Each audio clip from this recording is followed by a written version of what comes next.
Assalamualaikum warahmatullahi wabarakatuh. Apa kabar teman-teman semuanya? Guru-guru hebat yang sangat luar biasa sekali. Oke teman-teman, kembali lagi bertemu dengan saya Muhammad Sigit Sugiarto. Di video kali ini saya akan melanjutkan untuk pembahasan mengenai FR untuk pretest PPG dalam jabatan mata pelajaran PJOK di tahun 2023. Kita sudah mengajak ke part 7 ya teman-teman. Insya Allah kita akan bahas tentang literasi dan numerasi. Ini tentunya akan sangat bermanfaat sekali bagi teman-teman yang belum terpanggil untuk pretest. Simak video ini sampai selesai ya, dan pahami setiap FR yang saya jelaskan. Oke? Sebelum kita mulai, seperti biasa, saya akan mengajak kepada teman-teman semuanya yang belum subscribe, silakan klik tombol subscribe dulu ya teman-teman, dan nyalakan notifikasinya agar tidak ketinggalan untuk video-video saya selanjutnya. Oke teman-teman, langsung saja kita ke FR untuk literasi dan numerasi. Mohon maaf teman-teman. Oke, kita lanjut. Kita ke pembahasan FR yang pertama teman-teman. Oke, di sini ada FR pertama. Saya bacakan teman-teman. Dalam teks dijelaskan bahwa kebiasaan bersepeda di Belanda berkontribusi terhadap peningkatan taraf hidup masyarakat, terutama untuk mengatasi permasalahan polusi udara. Berikut ini manakah argumen yang mendukung pernyataan tersebut? Opsinya teman-teman, A. Observasi yang dilakukan di kawasan bisnis menunjukkan bahwa kesadaran bersepeda meningkat dari 25 menjadi 235. Yang B. Bersepeda menghasilkan jejak karbon yang lebih sedikit dan hasil tersebut berpengaruh pada peningkatan kualitas udara. Yang C, infrastruktur di Belanda mendukung untuk bersepeda, sehingga kesadaran masyarakat untuk bersepeda meningkat. Yang D, asap yang ditimbulkan dari knalpot saat musim penghujan menyumbang 32–41% jejak karbon di udara. Atau E, bersepeda merupakan kegiatan olahraga ringan dan aman bagi pemula, sehingga disarankan untuk sehari-hari. Oke teman-teman, kira-kira menurut teman-teman jawabannya apa nih di FR yang pertama ini? Oke, kita jelaskan satu-satu ya teman-teman, atau pelan-pelan ini saya jelaskan. Kita fokus ke teks soal dulu teman-teman ya. Oke, di sini dalam teks dijelaskan bahwa kebiasaan bersepeda di Belanda berkontribusi terhadap peningkatan taraf hidup masyarakat, terutama untuk mengatasi permasalahan atau polusi udara ini ya teman-teman. Terus berikut ini manakah argumen yang mendukung pernyataan tersebut? Oke, ini ada kata kunci teman-teman. Kebiasaan bersepeda di Belanda berkontribusi terhadap taraf hidup sehat masyarakat, terutama mengatasi permasalahan polusi udara. Di sini teman-teman. Ini kita tandai kata kuncinya. Oke, kita cek satu-satu opsinya teman-teman. Yang A, observasi yang dilakukan di kawasan bisnis menunjukkan bahwa kesadaran bersepeda meningkat dari 25 menjadi 235. Ini tentu tidak sejalan dengan pernyataan di atas ya teman-teman. Yang B, bersepeda menghasilkan jejak karbon yang lebih sedikit dan hasil tersebut berpengaruh pada peningkatan kualitas udara. Oke, kita simpan. Yang C, infrastruktur di Belanda mendukung untuk bersepeda, sehingga kesadaran masyarakat untuk bersepeda meningkat. Oke, ini juga masih kita kita silang dulu ya teman-teman. Yang D, asap yang ditimbulkan dari knalpot saat musim penghujan menyumbang 32–41% jejak karbon di udara. Tentu ini bukan ya teman-teman, karena tidak tidak mendukung argumen di atas tersebut ya teman-teman. Yang E, bersepeda merupakan kegiatan olahraga ringan dan aman bagi pemula, sehingga disarankan untuk sehari-hari. Ini juga bukan ya teman-teman. Oke, tentunya coba kita lihat opsi B, bersepeda menghasilkan jejak karbon yang lebih sedikit. Oke, karena ini ada kebiasaan bersepeda teman-teman, maka berkontribusi terhadap peningkatan taraf hidup sehat masyarakat, terutama untuk mengatasi permasalahan polusi udara di sini teman-teman. Dan hasil tersebut berpengaruh pada peningkatan kualitas udara. Jadi jawaban yang paling tepat menurut saya untuk FR yang pertama yaitu adalah opsi B teman-teman.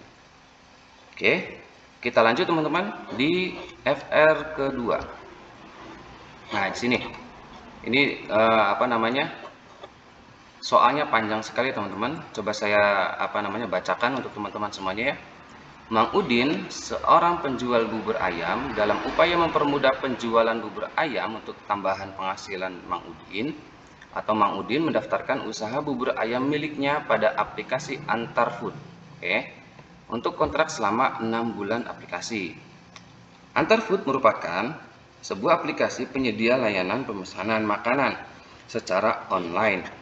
Makanan yang dipesan melalui aplikasi ini nantinya akan diantar ke pembeli, biasanya menggunakan ojek online.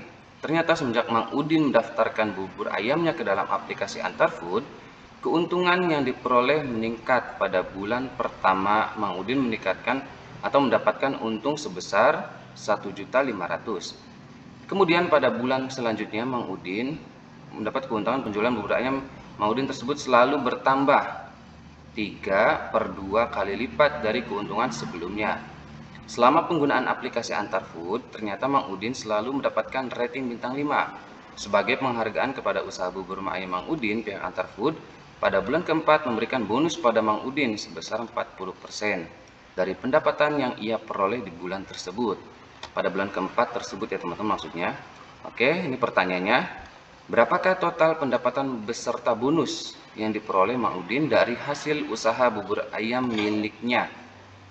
Oke teman-teman, jadi pertanyaan itu adalah berapakah total pendapatan serta bonusnya? Oke teman-teman ya, di sini ada opsi yang A 3.375.000, yang B 5.062.500, yang C 7.087.500, atau D 7.593.750, atau E 10.631.250. Kira-kira jawabannya apa teman-teman? Ini soalnya panjang sekali teman-teman. Coba kita bahas. Nah di sini coba kita bahas satu-satu teman-teman. Kita bahas pelan-pelan ya. Oke, di sini kita langsung ke di sini Mang Udin mendapatkan untung sebesar 1.500.000 di bulan pertama teman-teman ya. Kemudian pada bulan selanjutnya Mang Udin keuntungannya untuk bubur ayam ini selalu meningkat atau bertambah 2 atau 3/2 kali lipat.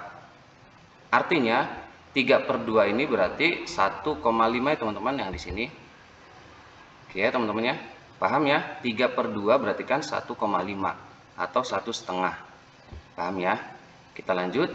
Selama pengguna aplikasi Antarfood, ternyata Mang Udin selalu mendapatkan rating bintang 5 sebagai penghargaan kepada usaha bubur ayam tersebut.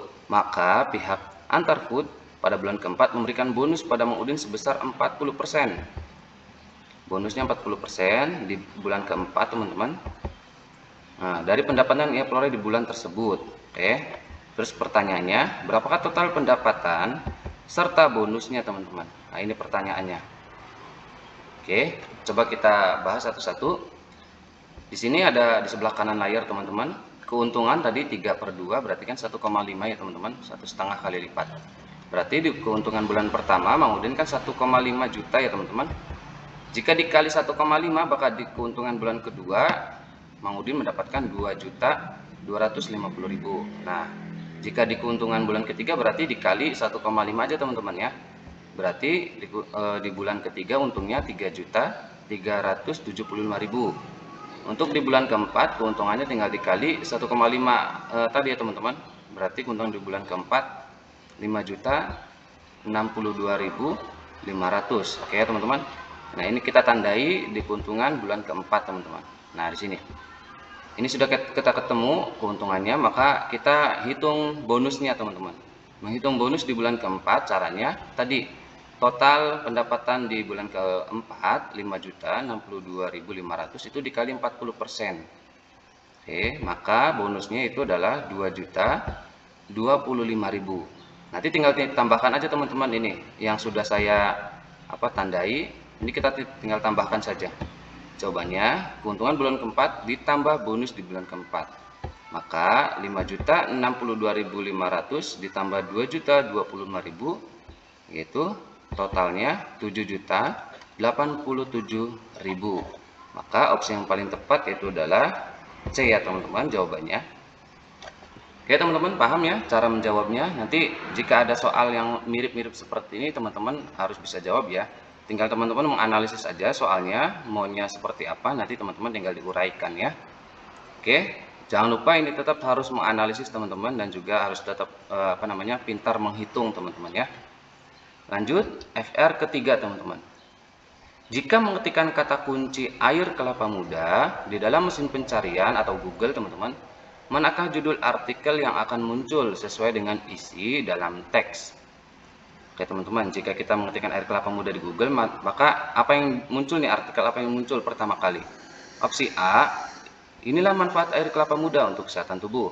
B, air kelapa muda versus air kelapa tua, mana yang lebih sehat? Yang C, air kelapa untuk penderita asam lambung baik atau buruk. D, bahaya efek samping minum banyak air kelapa.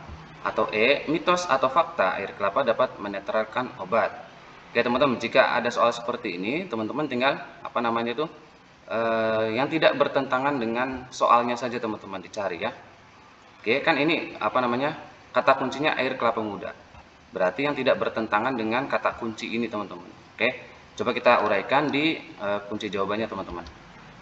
Nah di sini, jika kita mengetikkan air kelapa muda di mesin pencarian atau Google teman-teman, nah ini sudah saya screenshot, coba air kelapa muda. Mohon maaf. Nah, maka kita dapat mengetahui bahwa artikel yang pertama itu yang keluar adalah manfaat air kelapa muda untuk kesehatan teman-teman di sini. Nah, artikel dari Allo Dokter teman-teman ya. Oke. Jadi opsi jawaban yang paling tepat yaitu adalah apa teman-teman? Yang A ya teman-teman. Oke, tentunya ketika nanti teman-teman menjawab soal di pretest nanti, tidak mungkin teman-teman bisa buka Google ya. Jadi cara cepatnya tinggal teman-teman lihat opsi jawabannya sesuai tidak dengan soal. Misalkan yang B nih, air kelapa muda versus air kelapa tua. Kira-kira muncul nggak kita mengetikkan air kelapa muda? Kira-kira tidak muncul ya teman-teman. Yang C misalkan air kelapa untuk penderita asam lambung, ini ada kata kunci lagi asam lambung, kira-kira muncul tidak? Kecuali kita mengetikkan air kelapa muda untuk asam lambung, mungkin ini muncul ya teman-teman yang C, tapi kan tidak ya teman-teman. Atau D, bahaya efek samping minum banyak air kelapa, ini ada kata kunci lagi bahaya efek samping, kayaknya tidak muncul ya teman-teman ketika kita mengetikkan air kelapa muda. Terus yang E, mitos atau fakta, ini juga harus diketikkan atau kita mengetikkan lagi mitos atau fakta di mesin pencariannya di sini teman-teman. Dan nyatanya itu tidak muncul ya teman-teman. Yang muncul adalah manfaat air kelapa muda. Jadi FR yang ketiga jawabannya adalah A ya teman-teman. Oke, paham ya teman-teman? Jika nanti teman-teman menetapkan soal seperti ini, tinggal tadi cari kata kunci yang tepat saja. Oke, kita lanjut FR keempat. Pada tahun 1997, luas terumbu karang 67 hektar. Setiap tahun terjadi penurunan 6% teman-teman, 6%. Maka tahun 2003 luas terumbu karang sisa berapa hektar? Kira-kira jawabannya gimana teman-teman? Oke, kita jawaban ada di bawah ya teman-teman. Sudah saya jelaskan atau saya tulis di sini.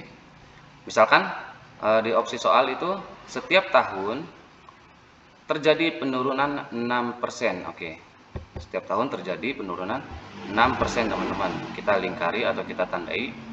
Berarti 67 hektar dikali 6% teman-teman, karena luas terumbu karang di tahun 1997 itu 67 hektar. Berarti 67 dikali 6% berarti 4 hektar. Berarti tiap tahun itu terjadi penurunan 4 hektar luas terumbu karang. Oke.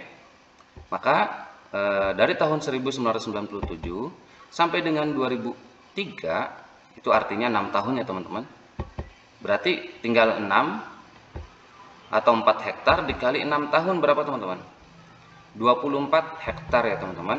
Oke, tinggal dihitung saja sisa terumbu karang di tahun 2003 berarti 67 tadi luas awal, luas terumbu karang dikurangi 24 luas penurunan atau luas pengurangan atau penurunan terumbu karang. Berarti 67 dikurangi 24. Sisanya berarti 43 hektar di tahun 2003 teman-teman. Di sini teman saya yang mengirim soal ini tidak mencantumkan opsinya, opsi A sampai E-nya teman-teman, A, B, C, D, E-nya. Maka jika teman-teman mendapatkan soal seperti ini, cara hitungnya begitu ya teman-teman, gampang ya. Tinggal nanti 43 hektar, coba ada opsi nggak di situ. Oke teman-teman, semoga dapat dipahami. Untuk di FR literasi dan numerasi mungkin cukup di 4 nomor dulu ya teman-teman. Nanti jika ada tambahan saya akan upload lagi. Jika teman-teman mengetahui FR literasi numerasi, bisa kirim di Instagram saya atau DM Instagram, dan saya cantumkan linknya teman-teman. Oke teman-teman, mungkin cukup sekian. Semoga bermanfaat untuk teman-teman semuanya yang belum pretest. Oh ya, satu lagi teman-teman, ada isu katanya ada afirmasi untuk lulusan tahun berapa gitu, TMT tahun berapa, dia tidak perlu untuk pretest, dia langsung menuju ke pembelajaran atau kuliah untuk PPG. Isu itu jangan ditelan mentah-mentah ya teman-teman. Jika tidak terbuktikan, teman-teman berarti kurang untuk belajar, dan ketika nanti diharuskan untuk pretest kan berarti teman-teman tidak siap ya, dan hasilnya juga tidak memuaskan nantinya. Artinya teman-teman 50-50 saja. Misalkan teman-teman merasa senang ya itu disyukuri saja, tapi tetap mawas diri ya teman-teman, tetap untuk belajar, tetap untuk siap untuk menghadapi pretest. Apapun hasilnya, mau afirmasi ataupun pretest, teman-teman harus siap keduanya ya teman-teman. Jadi sikapi secara bijak, oke? Oke teman-teman semuanya, mungkin cukup sekian. Insya Allah di video selanjutnya saya akan membahas tentang insya Allah CPNS ya teman-teman, karena CPNS sebentar lagi akan dibuka di bulan September Oktober. Jadi teman-teman bagi yang belum diterima di CPNS, silahkan mengikuti channel saya. Oke teman-teman, cukup sekian dari saya. Mohon maaf kalau ada salah, bisa dikoreksi di kolom komentar.